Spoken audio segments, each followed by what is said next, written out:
Welcome back to the laboratory of Kimchi Rednecks. Excuse the mess. It's actually running day, but we're also starting a new one. So this is the third in my series of apple brandy recipes. The first one we started with all apples. This one we're using just apple juice. I've got this recipe from a couple other places, still in the clear, bearded and bored. Seems to be a relatively common recipe. And then the one that I just did, which is a mashup of these two recipes, even though I hadn't run this one yet. Yeah, I know, follow the logic on that one. But, so we have cheap apple juice that's just water and apples, and maybe sugar. No added anythings. And then we have cold pressed juice. Yes, some cold pressed juice for flavor. 2 pounds of sugar, and 3 pounds of honey, because I found it. We got additives, we got our acid blend, because this is made in kind of a wine-ish style. We got our yeast nutrient, Fermaid K, and the Lalvin EC1118. So she's gonna pour that one in and start warming it up because we gotta melt the sugar into it. And all the rest of this just pours into a bucket. This is a really easy recipe. We pour all this in, heat that up, melt these, pour that in, then mix our stuff in. That's it, we'll be right back. All right, so we poured all the juice into here and we've heated Melted up the sugar and the honey into the apple juice. which we're gonna pour in here and hopefully not make an absolute catastrophe. And I'm gonna move May. Move. You're good, you're good. But if he spills that, I want him to get him and not you. Him's cheaper than you. So that will hopefully add some heat to our pot. Hand me the big stirring spoon if you don't mind. Thank you. Yep, I'll also need to take a gravity reading, see where we're at. 98.2. That's almost perfect pitching temp. Grab our specific gravity meter. We know the apple juice has about a 1.05. Let's see what we're at. So we know the apple juice starts at about a 1.05. We'll see where we're at here. Looks like we're about 1.09. So what do we need to do? Nothing, we're good. Is it a tablespoon or a teaspoon? Hand me a teaspoon. This is a half teaspoon. All right, so that's, should be about a teaspoon per gallon for 4 gallons for the yeast nutrient. And then we get this acid blend. Which we haven't used yet. 1 teaspoon per gallon, all right. Increases acidity by 0.01%.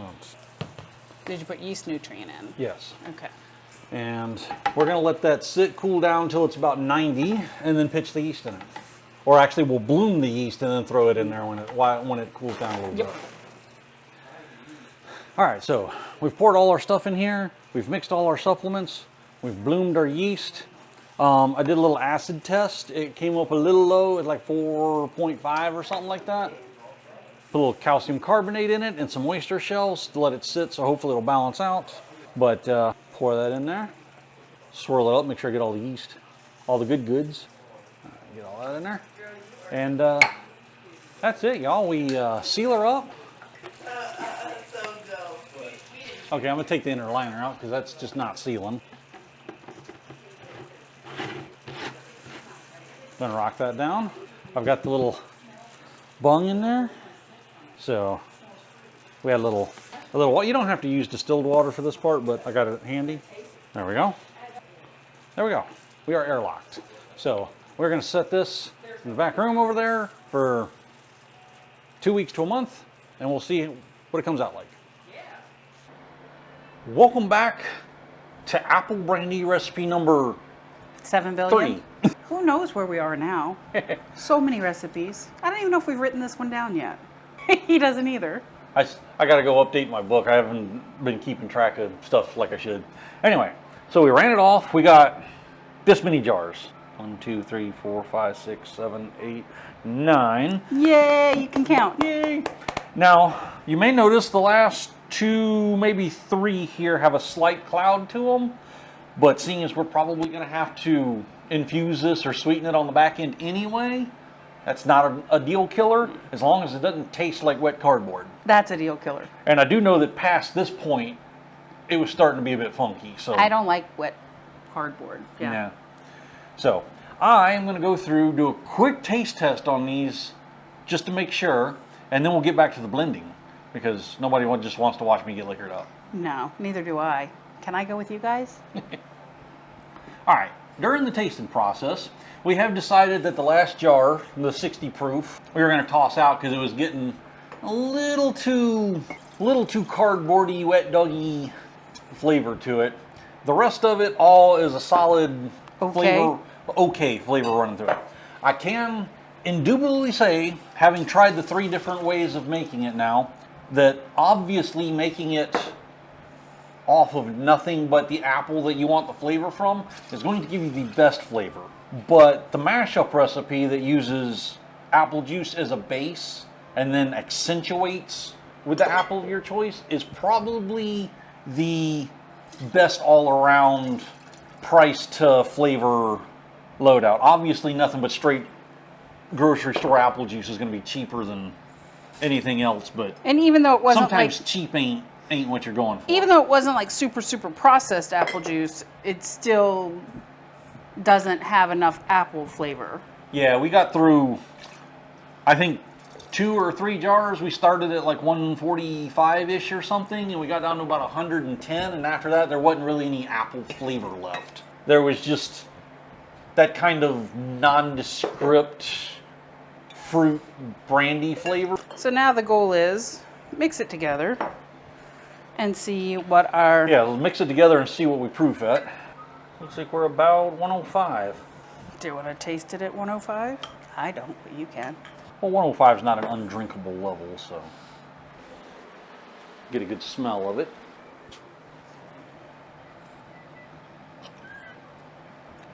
Oh, that's got some burn to it. Hand me the water. That already means I'm adding water. Oh, that'll clear your sinuses. It does at least have apple flavor to it. The apple flavor from the high end is still in there, but so is the burn. And we did not check the volume before we poured it in here, so we're just wild ass guessing this. Did you want to check the volume before we poured it in here? Well, now we'd have to pour it into other stuff and put it back in. It's a big pain in the butt. Okay. We do know this is about a gallon jar, so we're at about, probably about 3 quarts. That's 250. Do you think it's going to need more than 250? Maybe. Hold on, brain math. Oh God, he's doing math. 5%. Go ahead and put another 250 in. See, y'all, this is why he's good, because he does the math, because I'm just like, yeah, we'll taste it and add another 250. So that'll give us, we'll have to reproof it, but that'll give us We probably definitely will somewhere reproof in the 95 range. it. Yeah, we definitely will reproof it. That's why I'm starting with the water and not the alcohol. Well, let's taste it now and just get it to a point where it's... Oh, okay, well, give me your glass. There you go. Good luck. May the odds be ever in your favor. smoother, still has some burn, but not like super terrible. You want a little bit more? Yeah. How much? Let's hit it with another 250. Where's your glass? Okay, that's a moderately inoffensive taste. So now we're ready for apple syrup. Probably. Let's proof it and see where we're at. Okay. So on the nose, it's very neutral. We've lost most of the apple flavor of it. On the nose or on the taste? Both. But right now it's like just a neutral brandy, which is Weird. odd, but... Like, what are you drinking today? Neutral brandy. Well, normally even as a distillate, you can get hints of the flavor. Or about 85. So we're ready for some syrup? Yeah. How much syrup? Yes. Yes? So I took our syrup out of the fridge and I just warmed it up to room temperature. This is the same syrup we used to sweeten the other one. So hydrometer is now useless because we've added sugar to it. So now it's all by the power of the taste bud. Hey bud, what do you do? I taste. All right, Chuck, here you go. I still think this is going to end up being a forever jar kind of thing. Any better? We'll probably need to let it sit and let it... Well, we also wood aged the other one. Well, there's not enough room left in that jar to put a stick of wood in there. Yeah, it is. Do one of the half sticks.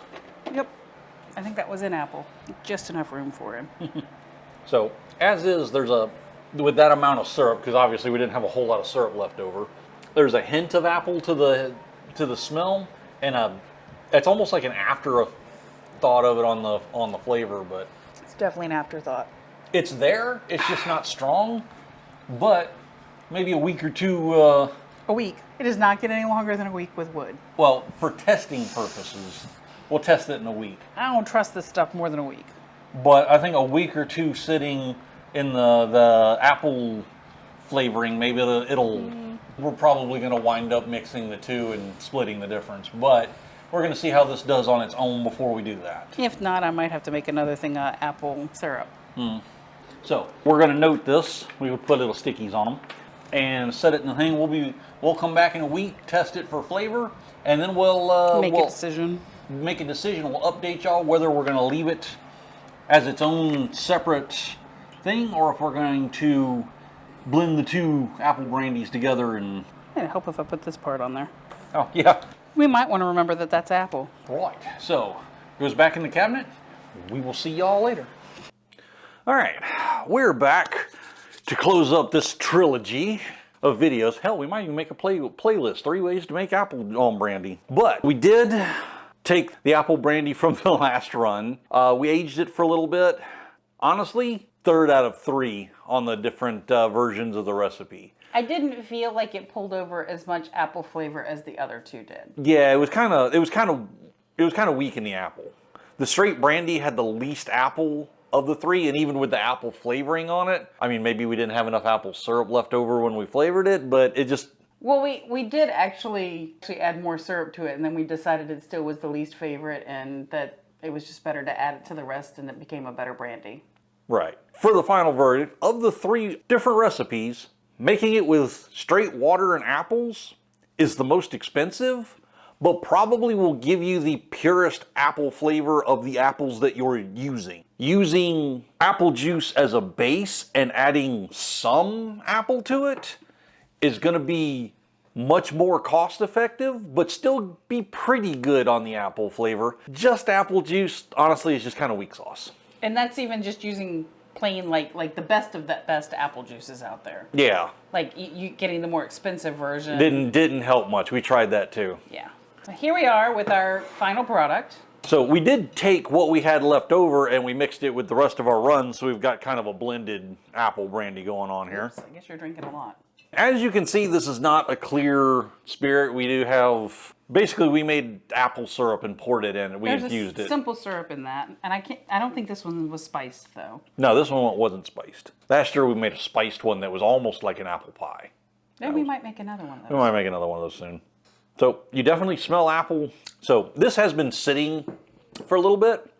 Right off the front, you get a sweet, almost, you know, like those fried apple pies used to be, that melted sugary apple. Still has a little bit of harsh too for me. Sometimes after they sit for a while, the flavors will either combine or maybe separate. Still a little burny for me. Yeah, but it's really sweet apple up front, and then it kind of gives way. It's strangely because it's not a spiced apple one, but it's almost spiced in the middle of it. Maybe that's just the burn. For me, that's the burn. I tasted burn. Like I had apple and then there was burn. So I'm starting to think maybe combining these wasn't the best idea. Because we got burn? It's not as smooth as it was before, and it does have more burn to it. So we did have more of the first 2 runs when we mixed those together, and we kind of sectioned those off, and then we took a bit of that and a bit of the 3rd run and mixed it together, which is probably a good idea because I think the 3rd run just brought it down. Yeah, I don't recommend the straight apple. If you straight are apple juice. hard up and you really cannot afford to get apples in general. Nah, I'm not even. I'm sorry. You'd have to be super hard up for it. That's my opinion. If you can't afford to buy like a 5-pack of apples to go with your 2 or 3 gallons of apple juice that you're using, don't do it. Don't do it. Just, you got to have some actual real apple to that. Now, that said, will we make another mash in with apples with juice? Yes, we will actually be mashing in with apple juice, but we will also have plenty of real apple to go in it as well. Because in Korea, buying enough apples to make a 5-gallon mash is like, what, a $50, $60? Sometimes. Just depends. Depends on the time of season and whatnot. But it also depends who you're getting the apples from and what size apples. True, but I'm assuming we're talking about like just going to the store and buying apples, not like not trying to find the hookup. You know, I know a guy who knows a guy kind of deal. Hey, I don't even have to do the hookup. I just go to the market. True, she does a lot of volunteer stuff at the market these days. And I shop at the market a lot. So even just standard. Check it out. We'll be having a honey sometime. Honey melon. Oh yeah, we got a honey melon working that's going to be fabulous. I cannot wait. The melon was unreal. Yeah. So it's not necessarily having the hookup, it's knowing where to shop at the market. Right. But still, even we went to E-Mart, which is don't hate me, Korea. It's kind of like Korean Target. It's Korean Target. Home Plus is more the Walmart, in my opinion. Yeah, probably. But these 5 apples were 9,000 won, so that's about $7.50, $7, something around there. So to get enough of these to make a 5-gallon mash would probably be about $30, $40 worth of apples. That's not cheap alcohol. No. But if you shop at the market, you can occasionally get better deals, especially by buying more. So, that being said, these apples will go into a mash probably soon. Yeah. But there you go, guys. We have finished off our trifecta of apple recipes. I know, like, the whole world was worried about the 3 ways we can make apple brandy. They were very stressed about it. I'm sure. Yes. But that's our official Redneck in Korea outlook on the matter. So, if your apples are expensive, do half apple juice, half apples. probably your most cost to flavor effective run. Bottom line, at the end of the day, my recommendation will always be make the apple simple syrup to go with it. Yeah, make that infusion for the end, because sometimes the apple, your apple flavor may just not come through. And sometimes even cutting the apple and leaving the apple in there for a while doesn't pull enough apple flavor through. Yeah. So It's a thing. So, that's it for this time around. Like, subscribe, do the internet stuff. We will see y'all later. I've got enough.